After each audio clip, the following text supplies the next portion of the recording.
warahmatullahi wabarakatuh. Bismillahirrahmanirrahim. Alhamdulillahi rabbil alamin. Wabihi nasta'inu ala amurid dunya waddin. Wassalatu wassalamu ala asrafil anbiya'i wal mursalin, Sayyidina wa maulana Muhammad wa ala alihi wa sahbihi wa tabi'in. Amma ba'd. Hadratal muhtaramin, para kiai, para alim, hadirin hadirat, para sepuh bin sepuh, tamu-tamu Allah yang dihormati olehnya. Kali ini saya akan membahas tentang khususiyah Hijr Ismail. Sebagaimana kita ketahui bahwa Hijr Ismail itu bangunan yang berbentuk setengah lingkaran yang berada antara rukun Iraqi dan rukun Syami. Ka'bah itu punya 4 sudut. Yang pertama, sudut pertama itu sudut yang ada Hajar Aswadnya. Kemudian sudut setelahnya itu namanya rukun Iraqi. Terus yang ketiga itu rukun Syami. Keempat rukun Yamani. Nah, posisi Hijr Ismail ini bangunan setengah lingkaran yang ada di antara rukun Iraqi dan rukun Syami. Di tempat inilah Nabi Ismail tinggal semasa hidupnya. Bertahun-tahun Nabi Ismail tinggal di sana, dan di tempat inilah jamaah haji berdesak-desakan untuk sekedar bisa salat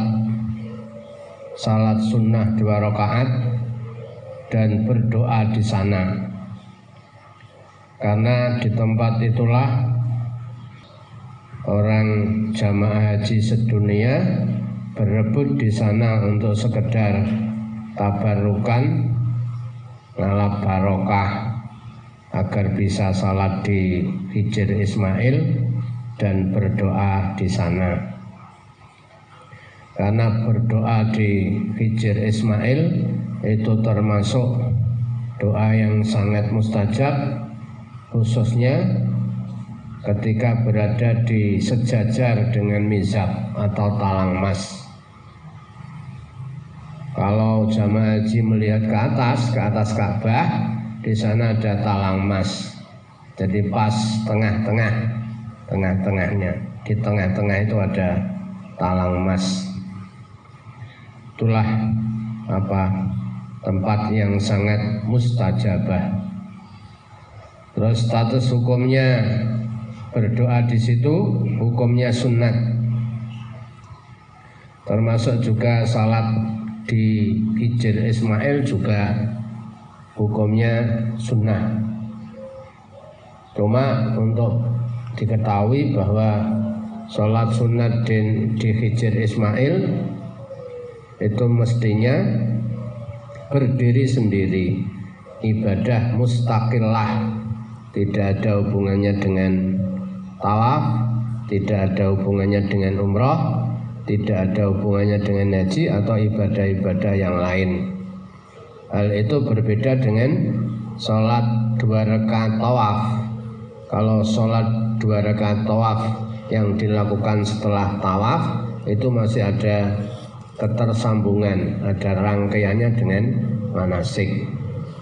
Sedangkan sholat sunat yang ada di Hijr Ismail ini termasuk kategori ibadah yang mustaqillah.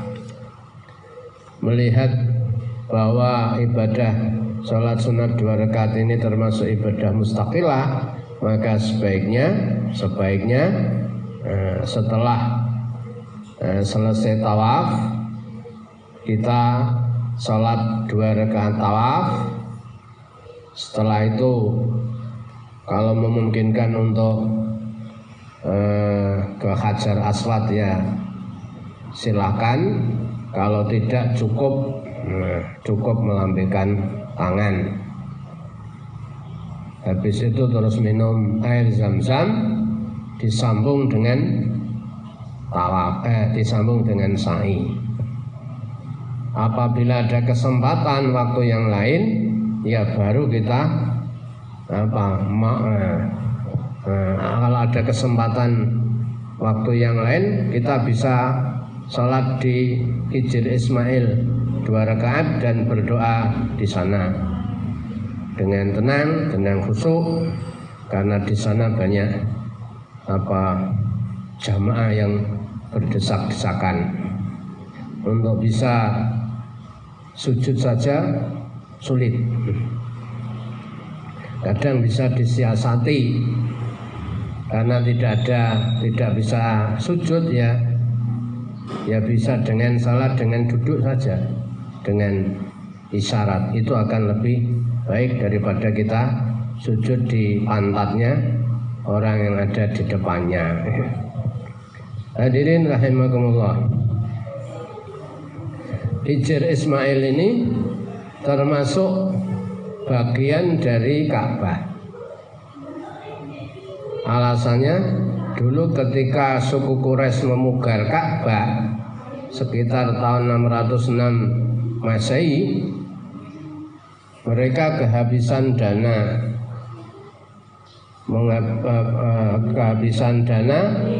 untuk melanjutkan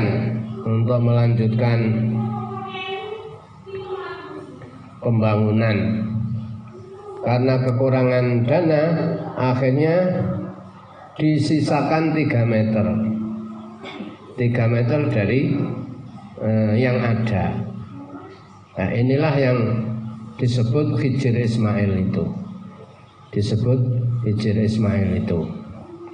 Hadirin rahimakumullah, dasarnya kalau itu Hijr Ismail itu termasuk bagian Ka'bah, sehingga jika ada orang tawaf itu mutarnya melewati dalam Hijr Ismail, itu tawafnya tidak sah. Tawafnya harus berada di luar Ka'bah dan di luar Hijr Ismail, di luar tembok yang melengkung. Bapak Ibu rahimakumullah, dulu Siti Aisyah disebutkan dalam sebuah riwayat, ruwiya an Aisyah radhiyallahu anha qalat kuntu uhibbu an adkhulal baita fa usalli fihi. Kata Aisyah itu kepengin bisa masuk Ka'bah, kepengin bisa masuk dalamnya Ka'bah dan sholat di dalam Ka'bah. Tapi akhirnya fa'akhadha Rasulullah sallallahu alaihi wasallam biyadi. Akhirnya tangannya Siti Aisyah ditarik, fa'adkhalani al-hijra, dimasukkan ke dalam Hijr Ismail. Sudahlah, kamu sholat di sini saja. Wa qala sholli fi idza aradta dukhulal bait fa innama huwa qit'atun minal bait. Sudahlah, kamu cukup sholat di Hijr ini, tidak usah di dalam Ka'bah. Kalau kamu ingin masuk ke dalam Baitullah, cukup sholat di Hijr Ismail ini, karena Hijr Ismail ini termasuk bagian dari Ka'bah. Hadirin rahimullah,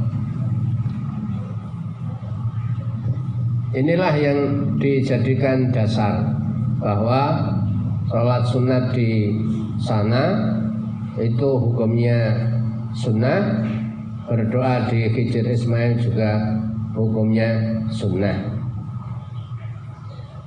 Termasuk kebanyakan ulama ada sebuah keterangan yang menyebutkan kebanyakan ulama itu, terutama para sejarawan, para ahli-ahli tarikh, menuturkan bahwa di Hijr Ismail inilah Nabi Ismail dimakamkan.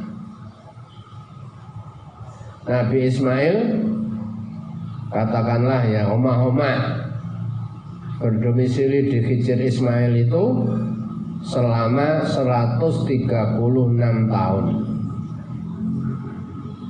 Lalu meninggal dan dimakamkan di sana Hijr Ismail, termasuk juga ibunya. Sekarang sudah tidak terlihat nisannya, sudah di marmer semua, dan tidak usah ragu-ragu, jangan dianggap itu bid'ah sholat di atas kuburan. Tidak, karena sudah ada tuntunan dari Rasulullah SAW memerintahkan Siti Aisyah untuk sholat di Hijr Ismail. Nah, keterangan ini disampaikan oleh antara lain Ibnu Ishaq dalam Sirah Ibnu Ishaq, Ibnu Hisam, ada Sirah Ibnu Hisam, ada Tarikh Tabari juga menyebutkan, termasuk Tarikh Ibnu Katsir, sejarawan kondang, mengatakan seperti yang saya utarakan tadi.